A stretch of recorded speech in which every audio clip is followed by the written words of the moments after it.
Olá, gente! O nosso bate-papo previdenciário deste domingo aqui no canal é sobre um tema importantíssimo que faz muita diferença na vida de quem está passando alguma dificuldade, é a pensão por morte. É complicado falar desse assunto porque nós geralmente não gostamos de falar do momento da morte, mas quando uma mulher se vê muitas vezes desempregada, perdeu o esposo, com filhos para cuidar, com uma casa para sustentar, né? E mesmo que ela trabalhe, se ela tinha um esposo, provavelmente, né, a renda dos dois contava para esses. E não só para quem é casada, para quem está com o cônjuge doente, mas também de uma forma geral, porque nesse momento, no momento da dor, no momento do luto, geralmente quem vai providenciar esses detalhes é algum amigo, algum parente. Então é muito importante que seja um assunto de domínio comum, né? Saber lidar, saber das regras da pensão por morte no INSS. Então, qual é a primeira coisa que nós temos que saber? A pensão por morte, né? Ela é para o esposo e para a esposa, mas ela também é para o companheiro ou companheira,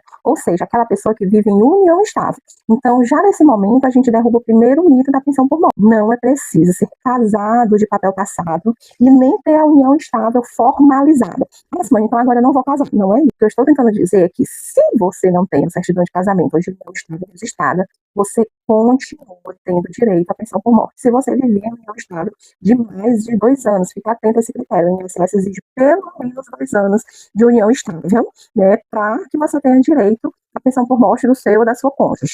Ter a certidão facilita, mas se você não tem, aí fazer o pedido ao INSS da pensão, você vai ter que juntar provas dessa união. E que provas seriam essas? São aquelas que mostram que vocês tinham uma vida em comum. Então, as contas da casa, sabe, a conta de água, a conta de luz, a conta de telefone, a fatura do cartão de crédito, quando você consegue mostrar faturas diferentes, né, comprovar que o endereço de um era o mesmo endereço do outro, né, vocês conseguem comprovar aí, no mínimo, que moravam na mesma casa. Então, e aí vão surgir outros documentos, como, por exemplo, os registros públicos que vocês fazem, nos locais por onde anda, onde mostra um como dependente do outro. Então, você vai lá no postinho de saúde do seu bairro e quando você consulta, está lá registrado no cadastro da família que aquela pessoa é esposa, aquela pessoa é esposa. Você vai numa loja fazer um crediário e lá fica registrado, né, o estado civil de vocês, que vocês estão, né, vivendo uma relação de marido e mulher. Ou um plano de saúde, onde um consta como dependente do outro. A declaração de imposto de renda, gente, também é um documento muito importante. Se você consta como dependente, né, na declaração do imposto de renda, você vai juntando essas provas, né, para mostrar que existia a vida em comum e que existia a união estável. Uma prova muito importante é a certidão de nascimento dos filhos. E qual é o detalhe dessas provas? Essas provas, o ideal é que elas sejam, né, destes últimos 2 anos, para provar que pelo menos em 2 anos vocês estavam vivendo aquela união estável. Ah, Simone, mas eu vivia com ele e eu separei antes dele falecer. E aí eu tenho direito? Depende. A pensão, ela é para quem estava cônjuge, companheira, no momento do falecimento. Mas nós temos uma exceção, que é o caso daquela ex-esposa que recebia pensão alimentícia. Então, ela vai sim ter direito à pensão por morte. E se ele já tinha uma nova esposa e pagava pensão para a passada, as duas vão dividir a pensão por morte. Então, essa é a questão. Ah, Simone, mas eu me separei, eu não recebia nada dele, eu não dependia dele para nada. Então, aí você não era nem dependente nem esposa, então você não vai ter direito a essa pensão. E quem deixa a pensão? Todo mundo que morre deixa a pensão por morte. Qualquer pessoa casada, quando falece, deixa a pensão por morte para sua cônjuge? Não.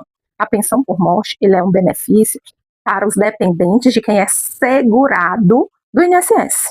E o que é que eu faço para ser segurado do INSS? Como é que eu sei se meu esposo, se minha esposa eram segurados do INSS? É segurado do INSS quem contribui para o INSS de alguma forma. Seja porque está empregado de carteira assinada e o patrão desconta, seja porque é uma segurada facultativa e paga por conta própria, um contribuinte individual. Sabe, você é autônomo, você trabalha por sua conta e você paga o seu INSS. Você é MEI e paga o INSS junto com os impostos lá, com a DAS do seu negócio todo mês. Então, você tem que ser segurado do INSS. Mas, Simone, não, meu marido morreu, ele estava desempregado. Então, ele não era mais segurado, não adianta eu ir atrás. Não é bem assim. Existe uma coisa chamada período de graça, né, que se vocês forem até lá no meu Instagram, volta e meia eu falo desse assunto, porque é um assunto muito delicado e muita gente perde o direito por causa disso. Período de graça. Isso acontece porque o INSS é um seguro. INSS é um seguro. É um seguro que entra em ação quando alguém morre, quando alguém adoece, ou quando você chega numa determinada idade que não tem mais condições de trabalhar. Só que esse seguro, ele te dá um tempo, é como se ele te desse um tempo grátis, entendeu? Você vem, paga, paga, paga, paga, e continua pagando para ser segurado. Aí chega um determinado momento que você deixa de pagar, ou porque ficou desempregado, ou porque o seu negócio não estava indo tão bem, você não conseguia mais pagar a guia por conta própria. Então acontece que até 12 meses depois que você para de pagar, você ainda continua com esse seguro. Então, dentro dos 12 meses, o INSS continua valendo para você. E existem outros casos que esse seguro, ele se estende por mais 12, ou seja, ficam 24 meses, e depois mais 12 ficam 36. Mas isso é assunto para outro vídeo. O importante aqui, quando o assunto é pensão por morte, é você entender que a pessoa tem que ser segurada, esteja ela trabalhando, esteja ela no período de graça. E o que mais, Simone? A pessoa aposentada. A pessoa aposentada aí é check. Se está aposentada, está recebendo benefício do INSS, é uma segurada do INSS e vai deixar a pensão por morte. E, Simone, por quanto tempo eu vou receber a pensão por morte? Esse tempo de recebimento, ele leva em consideração dois fatores. O primeiro é quanto tempo a pessoa falecida contribuiu. Então, ela pode ter acontecido uma tragédia da pessoa ter morrido um mês depois que ela começou num trabalho de carteira assinada. Vai ter direito à pensão por morte? Tem. Mas a quantidade de contribuições que essa pessoa havia feito, por exemplo, um mês, já não vai dar direito a uma pensão por morte vitalícia. Aí depois eu tenho um outro critério. Qual é o critério? A idade da pessoa que permaneceu, do cônjuge sobrevivente. Por quê? Em determinados momentos, essa pensão vai ser só de 4 meses, 6 meses, ou pode ser vitalícia. Né? Eu vou deixar aqui na legenda os prazos, né? A idade, cada idade, por quanto tempo a pessoa vai receber essa pensão. Lembrando que essa idade é a idade que a pessoa tinha na data do falecimento do seu cônjuge, não na data que ela foi pedir a pensão. Aí a gente já remete a outro assunto. Quanto tempo eu tenho para pedir a pensão por morte? Gente, direito à pensão por morte não prescreve. O que acontece é que se você pede logo após o falecimento, né, da pessoa, você vai receber desde a data do falecimento. Então, digamos que com um mês, né, que a pessoa tinha falecido, você foi e pediu a pensão por morte. Mesmo que ela demore 2, 3 meses para ser concedida, você recebe desde a data da morte. Então, você recebe os valores retroativos e continua recebendo ali para frente de acordo com a sua idade, com o direito que você vai ter. Né? E se você passa muito tempo, se você espera 6 meses, por exemplo, aí você vai receber só da data que você fez o pedido. Não tem o que se falar em receber valores lá para trás. Então, nós já falamos de quem tem direito, nós já falamos de quem deixa a pensão por morte, estamos falando dos prazos de recebimento e do prazo que você tem para fazer o seu pedido. Ah, Simone, então é só a esposa que recebe? Não. Existem outras situações, né, outras pessoas que recebem, os filhos. Se o filho, se a filha tiver alguma incapacidade, for uma pessoa incapaz ou tiver uma doença mental, né, que a torne uma pessoa com deficiência, por exemplo, aí a pensão se torna vitalícia. Lembrando que, né, um dos grandes problemas que nós tivemos com a reforma, né, da Previdência, com a última reforma de 2019, que é um tema que até hoje, né, agora na data desse vídeo, 2025, ainda se discute nos nossos tribunais, é o cálculo dessa pensão por morte. Por quê?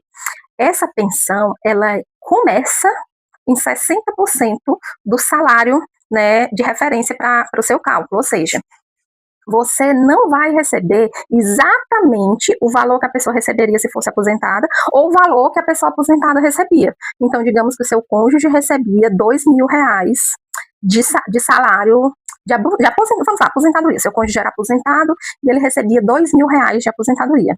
Então, essa pensão é calculada na proporção de 10% para cada dependente. Então, se só ficou você, a esposa, é 50% da base da pensão, ou seja, se ele recebia 2, começa a conta em 1.000, mais 10% para você. Então, vai ser 1.100, você não vai receber os 2.000. Ah, mas eu tenho um filho menor de idade também, aí você acrescenta mais 10%, 1.200. E esse valor depois, no final, 1.200, vai ser dividido, né, R$600 para cada um. E assim vai sendo feito com a quantidade de dependentes que houverem, até chegar no 100%. Dos 100%, esse valor não vai passar. Ficaram aqui as nossas dicas sobre pensão por morte. E se você tem mais alguma curiosidade sobre o assunto, você pode deixar nos comentários. Eu vou tentar fazer novos vídeos para te responder, ou te responder lá nos comentários mesmo.